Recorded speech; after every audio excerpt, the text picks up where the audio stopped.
Bien, seguimos en Agro y Algo Más, tercer bloque, a través de la pantalla de Televisora Regional Unimar, para más de 25 localidades del corazón productivo de la República Argentina. Y obviamente lo prometíamos, lo decíamos al comienzo del programa, celebra 80 años el Centro de Corredores y Agentes de Cereales de la Bolsa de Cereales de Buenos Aires, más puntualmente es Corredores y Agentes de Bolsas. Y está en contacto con nosotros quien es su presidente, Ernesto Krinigan, que ha tenido la deferencia de atendernos para comentarnos un poco en esta fecha tan especial que se festejan los 80 años, cómo es el balance y cómo es la actualidad del centro. Ernesto, ¿cómo le va? Buenas tardes. ¿Qué tal? Buenas tardes, ¿cómo estás? Muchas gracias. No, por favor, gracias a usted por atendernos. Bueno, 80 años, en realidad el tango dice 20 años, no es nada, ni le cuento 80, ¿no?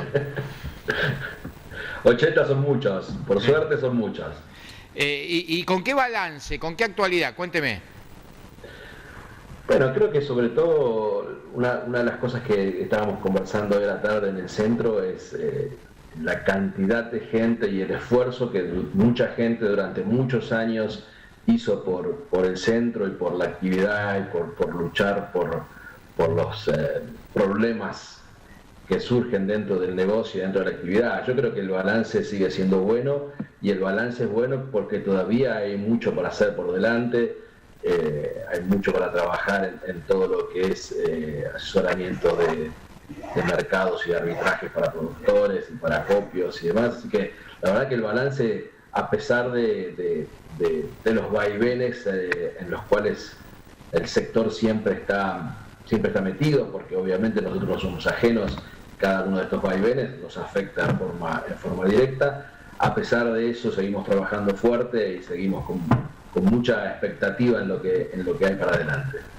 Ernesto, me imagino que como principal objetivo, cada año que comienza el centro, se pone como justamente parámetros el hecho de mostrar la transparencia que a veces hace falta en lo que tiene que ver con la comercialización, y el hecho de la seguridad. A veces se habla de seguridad jurídica, a veces se habla de seguridad en cuanto a las normas, que muchas veces se presenta, como usted dice, en un contexto que no maneja directamente quien está en el negocio, sino que vienen de normas que se establecen a nivel país, y que hay que ir acomodando el cuerpo en ese contexto, ¿no? Sí, lamentablemente sí, siempre nos toca.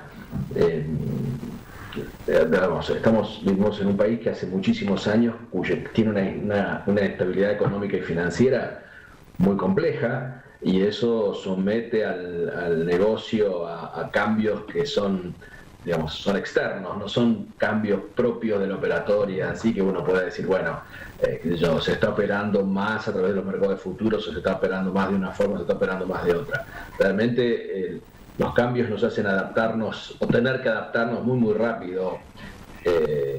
Casi todas las campañas tenemos novedades que, si no son cambios en lo que es lo fiscal, cambio en lo que es lo comercial, con restricciones o limitaciones a las exportaciones, o aumentos o cambios o potenciales cambios de las retenciones de las retenciones. Vamos a poner el número propio de los derechos de exportación, que afectan directamente el valor relativo de los productos, sin que sea una injerencia del mercado en sí, de la oferta, de la demanda, de las producciones o de volúmenes que se producen. Entonces, bueno, sí, la verdad que todos los años nos toca un baile distinto, y con respecto a lo que es la seguridad jurídica, bueno, la participación de un corredor de alguna forma garantiza la institucionalización del negocio, o sea que un negocio que se hace se registra en una bolsa, tiene el aval de la Cámara, tiene el arbitraje de una Cámara, sea de cualquiera de las bolsas, Rosario, Buenos Aires, Bahía Blanca, Córdoba, cualquiera de las bolsas, pero también hay un montón de mecanismos. Lamentablemente en los últimos años hubo algunos inconvenientes con algún tipo de operatoria, con algunos compradores muy importantes y muy tradicionales del negocio. También hay una cosa que es cierta: el mercado tiene herramientas de garantía absoluta de las ventas. O sea, si yo hago una operatoria o una venta de mercado físico a través del mercado a término, yo puedo exigir la garantía absoluta del pago de esa venta. Esas cosas muchas veces por los usos y costumbres no se informan, o no se digamos, quedan en desuso por la confianza en la cual todo el negocio se maneja, pero yo creo que también es muy importante que todo el mundo sepa que esas herramientas existen. A eso iba. En ese panorama interno que tenemos nosotros, también se presenta un escenario global que obviamente nos involucra directamente con el tema de los commodities y que además presentan diferentes condiciones, ni hay que hablar ahora con la pandemia a nivel global, presenta diferentes opciones de inversión. A veces, y esto sí hay que hacer a veces una especie de autocrítica a nuestra concepción de negocios, ¿no? Me refiero a la concepción de negocio argentino, que muchas veces ve el cortoplacismo y a veces hay que darle lugar al largo plazo y a la seguridad que usted establecía hace un rato con los elementos que hay para dar esa seguridad, ¿no? Sí, la verdad que encima estamos justo en este momento, en un periodo de precios que, a pesar de la volatilidad que ha tenido el mercado en los últimos 10 días, ha sido una cosa increíble. O sea, yo realmente, que hace muchos años que estoy en el negocio, la volatilidad que tiene el mercado los últimos 10, 15 días ha sido importantísima, pero si uno mira los valores históricos, seguimos estando en rangos de precios muy buenos. O sea, seguimos con trigos orillando los $200, con soja arriba de $300, la soja nueva un poquito por debajo, pero digamos, está orillando esos valores, que son valores que históricamente son muy buenos, y hay muchas herramientas, coberturas de compras de opciones, compras de puts o ventas de futuro y compras de calls. Hay muchas herramientas para trabajar y asegurar margen hoy, antes de, vamos a poner un ejemplo tonto, pero antes de ponerme a sembrar la soja del 22, yo ya tengo cómo cerrar mi ecuación económica en forma bastante acertada y bastante certera. Entonces yo creo que ahí creo que todos también tenemos que hacer un poquito un mea culpa de eso. Nosotros, realmente el mercado de futuros y opciones es un mercado que tendría que operar mucho más volumen, y creo que si bien se ha incrementado mucho, en especial en los últimos 2 o 3 años se incrementó mucho el volumen, todavía nos falta un camino largo por recorrer, porque es como que estas herramientas todavía no están internalizadas, especialmente en los productores.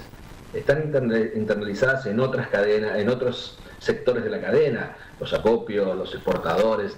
Eso sí lo tienen un poquito más de manejo, pero el productor le cuesta mucho. Es cierto que tiene un requerimiento financiero porque se exigen márgenes, si la posición se pone en contra se exigen las diferencias diarias, pero es una previsión que hay que hacer como cualquier otra, y tenerla en cuenta y tener una reserva para esa operatoria.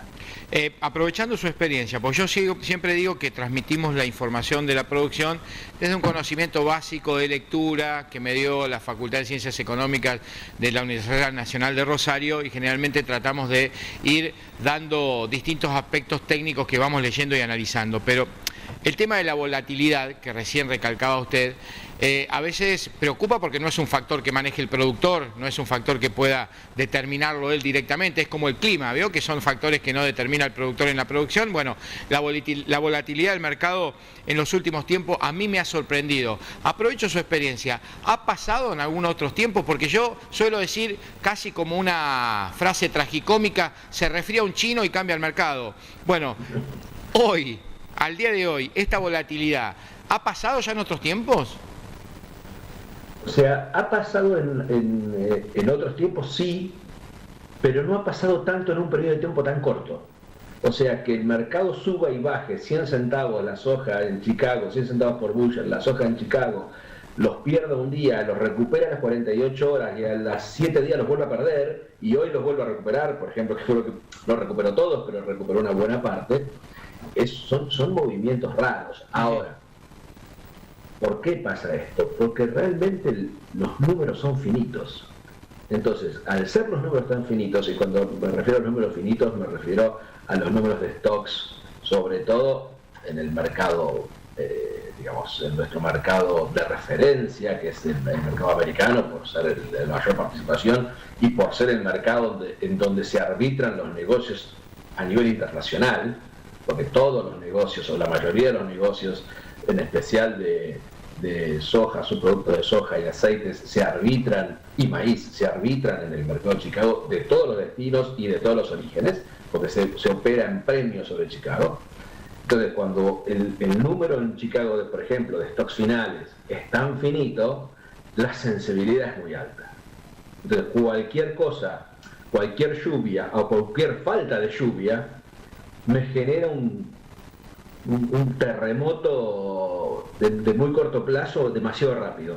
Yo creo que todo ese movimiento tan brusco en tan corto tiempo se debe a que esos números son muy finitos, muy delicados. Claro, Ernesto, además yo en esa lectura diaria que uno hace y recorre los informes, por ejemplo, del USDA, que es el Departamento de Agricultura, pareciera que hasta el USDA está perdido muchas veces, porque en cortos periodos de tiempo cambia absolutamente toda la previsión y eso vuelve a cambiar el mercado. ¿Hay o puede haber alguna interpretación que tenga que ver fuera de lo técnico, con políticas de comercialización donde el USDA está influenciado, o realmente los números son tan finitos y la parte técnica cambia de tanto que son errores técnicos? No, yo creo que son más errores. Sí, pueden ser más errores técnicos, pero también tenemos que tener en cuenta que los mercados hoy tienen un flujo de participación extramercado.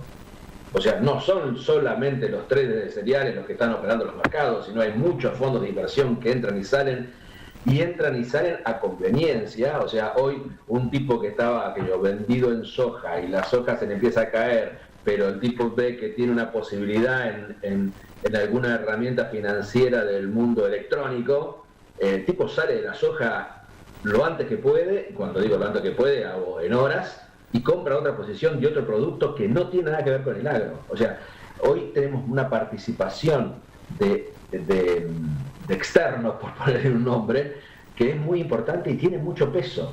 Y lo tenemos que considerar. No solo son los participantes, no son los participantes que no están solamente mirando si llueve o si no llueve, o si los chinos compran o si los chinos no compran. Hay otros jugadores que trabajan de distintas formas. Ernesto, ha sido muy claro. Gracias por esta charla, ha sido un placer para nosotros. Espero se haya sentido cómodo. Le enviamos un saludo a usted y a toda la Bolsa de Cereales de Buenos Aires. El abrazo personal a José Martins, el presidente, y seguramente seguiremos en contacto. Muchísimas gracias a ustedes. Muchas gracias. Ernesto Klinigan es presidente del Centro de Corredores y Agentes de Bolsa de la Bolsa de Cereales de Buenos Aires, bueno, contándonos en oportunidad de estos 80 aniversarios y metiéndonos un poquito también en el detalle, en el ir y venir de lo que siempre le informamos con respecto al mercado aquí en Agro y Algo Más.